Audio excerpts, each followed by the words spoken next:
Hey guys, happy St. Patrick's Day, or as I like to call it, Irish Christmas. Yeah. Now today I'd like to tell you the story about how Santa Claus, St. Patrick, and Jesus rid the Emerald Isle of genetically enhanced leprechauns to pave the way for the Christian Christmas holiday. But I can't. I don't have the time. Because I want to get drunk today too. So instead, I'm going to show you guys how to make a black and tan. And I should probably explain to you why you should never call it a black and tan, if you're talking to an Irish person. But it's also referred to as a crown float and a half and half. That's what the Irish call it, a half and half. The term black and tan actually comes from probably England. I'm just going to cite Wikipedia here. I just don't have the time to memorize this stuff today. So it probably comes from England, where they've been blending beers since roughly the 17th century. And black and tan has a couple of different names, but don't call it a black and tan in Ireland because, and I'm just going to do this. The controversy comes from the name black and tan, not used in Ireland as a term for a mixture for two beers. The drink is instead referred to as a half and half. Indeed, the drink has image problems in Ireland and elsewhere due to the association with the Royal Irish Constabulary Reserve Force, nicknamed the Black and Tans, which was sent into Ireland in the early 1920s. As a result, Ireland, the name is seen as contentious and disrespectful. There, so now you know. So don't call it a black and tan. Call it a half and half or a crown float. To make a crown float, you usually use a dark beer like a stout, and you layer it on top of a pale beer, like I'm going to use Strongbow cider actually today, Guinness and Strongbow.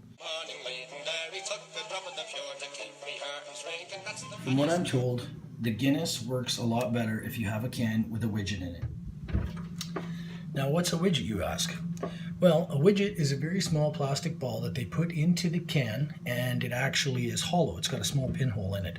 When they pressurize the beer, like when they're canning the beer, they actually inject a small shot of nitrogen into it. And what that does is it actually forces beer in through the pinhole into the ball. And when you open the can, it actually pressure differential allows the beer to come flowing out, or forces the beer out, and gives the beer that nice head that you get, the same as when you get it from the tap. And you need a glass.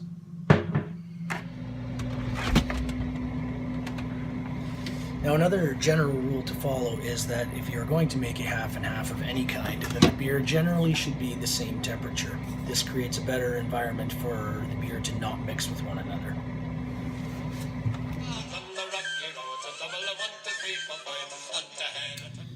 Now, what you're going to want to do first is you take your Strongbow or your cider or any pale that you're going to use, pour it in, try not to give it too much head. Fill your glass about halfway, maybe a little higher, depending on how sweet you want it to actually be.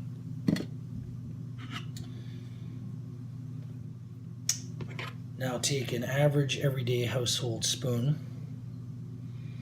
bend it down slightly so you can get it into the glass.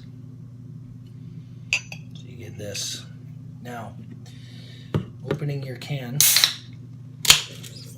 oh, there's that head. You take the spoon and you pour the beer down the glass. Not like this, not like how I'm doing it. I have failed this miserably.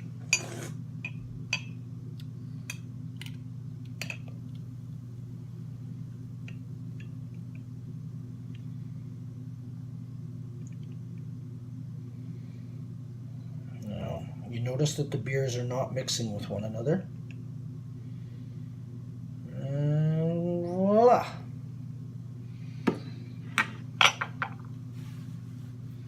Now you'll notice as the head disappears that the beer is not going to mix. Now I think that looks like a pretty damn good black and tan, or I should say half and half. Now what happens is when you drink it, the cider slides in through the stout, and what you get is a really nice thick beer with a really sweet back end on it. The cider takes the edge off the Guinness, takes the bitterness out of the Guinness, and that's how you make a crown float, or a half and half. Okay, so not too much else to say other than that. I hope you all have now that I've cleaned up my kitchen, hope you all have a really good St. Patrick's Day, great Irish Christmas.